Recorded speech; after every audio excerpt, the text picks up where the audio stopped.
మీరు రూపకర్తలు మీరు. సో మీరు నిలబడాలి అంటే మీరు భావంతో గట్టిగా ఉంటే మీరు నిలబడితే అద్భుతమైన ఫలితాలు సాధించగలరు. ఇవ్వడానికి అంటే ఆ భావం ఇవ్వడానికే నేను ఈరోజు మీ ముందుకు వచ్చాను. అందుకే ఇది పెట్టాను.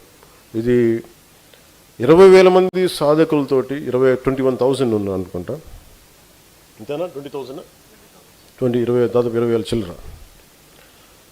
నేను మీతో రెగ్యులర్ నా నుంచి కమ్యూనికేషన్ ఉంటుంది మీకు మీ ఫోన్స్లో.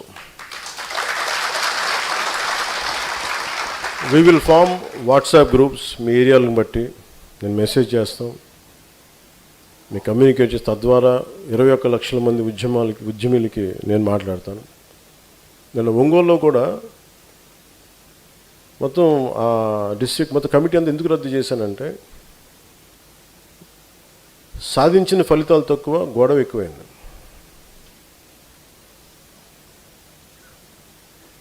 సాధించిన ఫలితాలు తక్కువ, గోల ఎక్కువైపోయింది.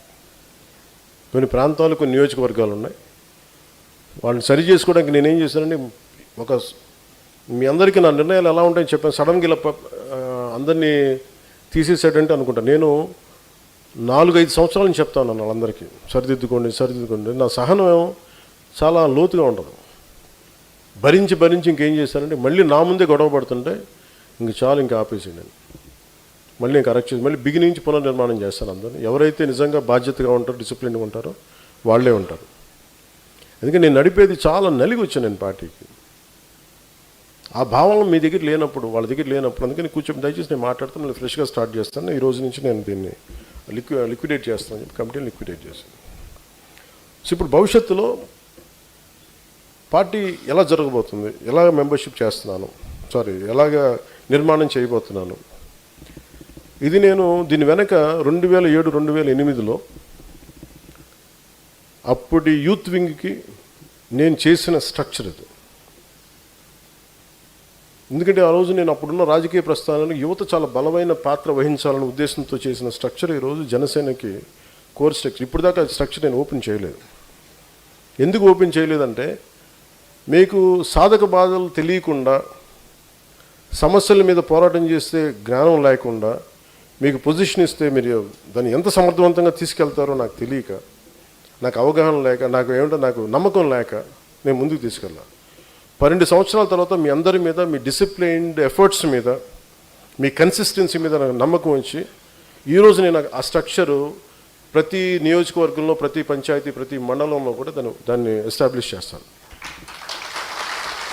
అది ఎంత పారదర్శకంగా చేస్తానంటే మీరే ముందుండి పారదర్శకం చేయండి. నేను మనోహర్ గారిని పంపించను, వాళ్ళు వచ్చి మాట్లాడతారు, అంతేగాని ప్రాసెస్ని గైడ్ చేస్తారు తప్ప అది మీరే, ఆ ప్రాసెస్ని మీరే చేయాలి.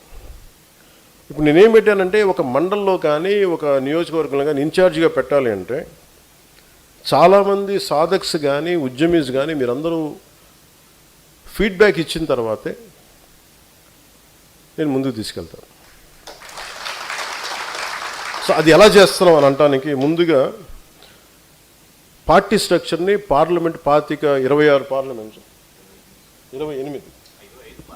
25 పార్లమెంట్స్, ఇది డీలిమిటేషన్తో రాకముందు. ఓకే, అంటే భవిష్యత్తులో పార్లమెంట్ వస్తుంది. ఓకే, సో ప్రస్తుతం ఉన్న పార్లమెంట్ ప్రకారం 25 పార్లమెంట్గా డివైడ్ చేశాం. ఇంకా డీసెంట్రలైజ్ చేయాలి లీడర్షిప్ని ఉండాలి. సో దీంట్లో ఒక్కొక్క పార్లమెంట్కి ఉదాహరణకి దుర్గేష్ గారిని నేను మన రాజమండ్రికి అంటే ఈయన పెట్టను అనుకోండి ఇక్కడ, ఎందుకంటే ఇక్కడ స్థానికంగా ఉన్న వాళ్ళు పక్క జిల్లాకి పంపిస్తాను. ఆయన మీద నమ్మకం లేక కాదు, నా భయం. ఆయన్ని ఆయన్ని కూర్చోబెట్టి నర్సాపూర్ పార్లమెంట్కి పంపించాం అనుకోండి. ఆయన ఏం చేస్తారు, మన హసీనా గారిలాగా, ఇక్కడున్న మన నాయకుల్లాగా, అక్కడున్న మన మహిళా నాయకురాల్లాగా కనీసం ఈ పరిశీలన కమిటీ వాళ్ళు దరఖాస్తులే స్వీకరిస్తారు, గుర్తుపెట్టుకోండి. వాళ్ళు మీ అందరికీ కన్ఫ్యూజన్ ఏముంటుందంటే నేను కమిటీ పంపిస్తున్నాను కానీ వీళ్ళే ఫైనల్ అనుకుని వీళ్ళు కూడా అథారిటీలా ఫీల్ అవుతారు. అలా ఉండదు. ఉదాహరణకి నేను దుర్గేష్ గారిని ఒక పరిశీలకుడిగా పంపించి, చీఫ్ అబ్జర్వర్గా పంపించి, ఆయన కింద ఒక 3 పార్టీ వ్యవహారాలని బాగా ముందుకు నడిపిన ఒక ముగ్గురు నాయకులు లాంటి స్థానంలో ఉన్న వ్యక్తులు, ముగ్గురు సాధక్స్. వీళ్ళకి కింద సపోర్టింగ్ టీమ్గా ఒక 20 మంది సాధకుల్ని పెడతాం. వీళ్ళ పని ఏంటంటే మీ నియోజకవర్గానికి వస్తారు, పార్లమెంట్ నియోజకవర్గం అన్ని నియోజకవర్గాలు తిరుగుతారు. లేదంటే వీళ్ళే మిగతా నియోజకవర్గంలో ఉన్న మన సాధక్స్ అందరూ కూర్చోబెట్టి వాళ్ళు మీ దరఖాస్తులు ఇవ్వండి. మీరు ఎంతకాలం నుంచి ఉన్నారు, మీరు ఏం పని చేశారు, మీరు ఏ విభాగాల మీద మీకు ఆసక్తి ఉంది. నాకు పర్యావరణ విభాగం మీద నాకు ఆసక్తి ఉంది, నేను పర్యావరణ విభాగంలో పనిచేస్తాను. నేను ఏంటంటే మెంబర్ టు లీడర్ అని చెప్పాను కదా, దాంట్లో ఈ విభాగంలో నేను పనిచేస్తాను. లేదు నేను సేవాదళంలో ఉంటాను, లేదంటే నేను పార్టీకి చేస్తాను, ఈ విభాగంలో ఉంటాను. ఇవన్నీ మీరు డీటెయిల్గా నేను పంపిస్తున్న ఫార్మాట్. అది మీరు ఫిల్ చేసిన తర్వాత దానిని ఇంకొక 1 వీక్ ప్రాసెస్ తీసుకొని then I will announce the committees. ప్రతి నియోజకవర్గానికి there will be an incharge. ఒక ఇన్ఛార్జ్ ఉంటారు. ఆ ఇన్ఛార్జ్తో పాటు పక్కన సపోర్టింగ్ టీమ్గా ఇంకొక 3-4 అదనంగా, ఒక సెక్రటరీస్గా, ట్రెజరర్గా, ఆ పక్కనే ఒక సాలిడ్ టీమ్ మీకు చూపిస్తాను. స్ట్రక్చర్ మీకు చూపించే చేయిస్తాను మీకు. అది ఈ కార్యక్రమము కొద్ది రోజులను మొదలు పెడతాం. ఒక 3-4 రోజులు అనుకుంటా, less than week, next week. So ఇవన్నీ మీకు ఇంకొకసారి నేను వివరంగా తెలియజేస్తాను. ఇది కేవలం మిమ్మల్ని దరఖాస్తులు స్వీకరించే కమిటీలే.